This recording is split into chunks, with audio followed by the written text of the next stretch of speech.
বিকেলে চায়ের সাথে খাওয়ার জন্য খুব সহজ আর ভীষণ মজাদার, কম সময়ে তৈরি করা যায় এমন একটা নাস্তার রেসিপি শেয়ার করব। আজকে যে নাস্তাটা বানিয়েছি এটা এতটাই সহজ, বাচ্চা থেকে বড় সবাই বানাতে পারবেন আর খেতে কিন্তু অনেক মজা। ভিতরে থাকবে আলুর পুর একদম ঠাসা আর বাহিরটা হবে একদম ক্রিস্পি। তাহলে চলুন কথা না বাড়িয়ে রেসিপি শুরু করি। আজকের এই নাস্তাটা বানানোর জন্য লাগবে সিদ্ধ করা আলু। সিদ্ধ করা আলুটাকে গ্রেট করে ঠিক এরকম মিহি করে নিয়েছি। প্রত্যেকের ঘরে থাকে এমন কিছু কমন মশলা অ্যাড করব, যেমন স্বাদ মতো লবণ দিয়ে দিচ্ছি। এখানে আমি মরিচের গুঁড়া দিয়েছি 1 চামচ। ঝালটা অবশ্যই নিজেরা নিজেদের পছন্দ মতো অ্যাড করবেন। আমি কিন্তু এখানে চিলি ফ্লেক্সও দিব, তবে কাঁচা মরিচ দিব না। দিয়ে দিচ্ছি হলুদের গুঁড়া 1/2 চামচ, চাট মশলা দিয়ে দিচ্ছি 1/2 চামচ, ভাজা জিরার গুঁড়া আর দিয়ে দিচ্ছি গরম মশলার গুঁড়া। চিলি ফ্লেক্স আমি একটু বেশি করে দিয়েছি, কারণ এই নাস্তাটা একটু ঝাল ঝাল খেতে আমার কাছে খুব ভালো লাগে। তারপর আমি এখানে দিয়ে দিচ্ছি ধনিয়া পাতা কুচি। এটা পরিমাণ মতো একটু বেশি পরিমাণে দিলে খেতেও ভালো লাগে। বেসন দিয়ে দিচ্ছি 1/3 কাপ।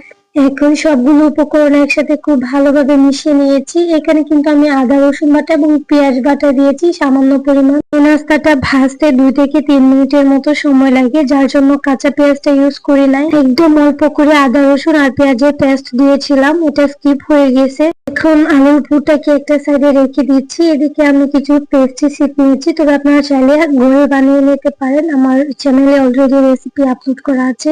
আমার চ্যানেলে খুব সুন্দরভাবে 2টা পেস্টিসাইডের রেসিপি আপলোড করা আছে, দেখে নিতে পারেন। এখানে একটা আটা বানিয়ে নিয়েছি, সামান্য পানি আর আটা একসাথে মিক্স করে। এগুলোকে পেস্টিসাইড বা সমোচা শীটও বলতে পারেন। আমি একটা শীট নিয়েছি, তারপর আমি ঠিক এভাবে আলুর পুরটা দিয়ে দিচ্ছি। একটা সাইডে ঠিক এভাবে আমি দিয়ে দিচ্ছি। এটা দেখে বুঝে নেবেন, বলে বোঝানোর মতো আসলে কিছু নাই। এই আলুর পুরটা আপনি কতটুকু দিবেন সেটা আপনার উপরে ডিপেন্ড করবে। আপনি যদি চান একটু বেশি পরিমাণে দিতে আর একটু বেশি বা মোটা করে দিতে পারেন। একটা সাইডে আমি এভাবে আটা লাগিয়ে নিচ্ছি। এটা অবশ্যই করতে হবে, না হলে ভাজার সময় কিন্তু খুলে যাবে। সো ঠিক এভাবে আমি ফোল্ড করে নিচ্ছি। দেন এই সাইডটাকে সিল করে নিলেই হয়ে যাবে। আর এটা বানানো খুবই সহজ, আগে বলেছিলাম। এই পর্যায়ে এটাকে ঠিক আমি আড়াআড়ি করে, মানে সমোচার মতো করে 3 কোনা করে আর কি কেটে নিব, আড়াআড়ি করে কেচি দিয়ে।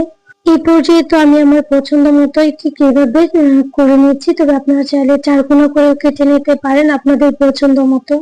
সো সবগুলো কিন্তু আমি বানিয়ে নিয়েছি। দেখেন এখন এগুলাকে ভাজার পালা। আগে বলছিলাম এই সমোচাগুলো বা এই নাস্তাগুলো হতে একদমই সময় লাগে না, 2 থেকে 3 মিনিটের মধ্যেই হয়ে যায়।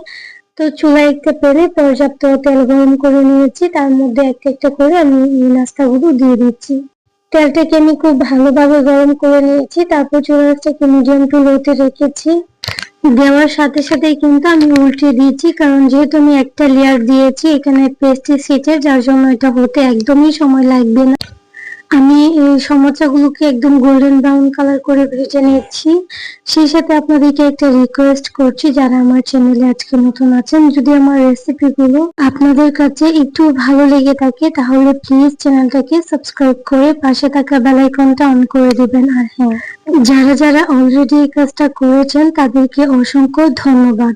তো দেখেন, কথা বলতে বলতে নাস্তাগুলো কিন্তু খুব ভালোভাবে ভাজা হয়ে গেছে। এখন তেল ঝরিয়ে আমি নাস্তাগুলোকে উঠিয়ে নিচ্ছি, আর বাকি যে নাস্তাগুলো আছে ঠিক সেম ভাবে আমি ভেজে নিচ্ছি। আবারও বলে দিচ্ছি, যদি আজকের এই নাস্তাটা ভালো লাগে অবশ্যই লাইক কমেন্ট শেয়ার করে দিতে কিন্তু ভুলবেন না। বিকেলে চায়ের আড্ডায় যারা কোনো একটা কিছু ঝাল ঝাল খেতে পছন্দ করেন, তবে বানানোর ঝামেলায় খেতে পারেন না, চাইলে কিন্তু একদম কম সময়ে ভীষণ মজাদার এই মুচমুচে নাস্তাটা বানিয়ে নিতে পারেন। সমুদ্রের সিঙ্গারার থেকে একটু আলাদা, খেতে অনেক বেশি মজা। উপরের লেয়ারটা এত পরিমাণে ক্রিস্পি আর ভিতরে আলুর পুর, অবশ্যই একবার হলে বানিয়ে দেখবেন। একদম সহজে কম সময়ে বিকেলে চায়ের আড্ডায় খাওয়ার জন্য একটা স্ন্যাক্স রেসিপি শেয়ার করেছি ঘরে থাকা উপকরণ দিয়ে। ভালো লেগেছে তাহলে আজকের রেসিপি এই পর্যন্তই। সবাই ভালো থাকবেন। আসসালামু আলাইকুম।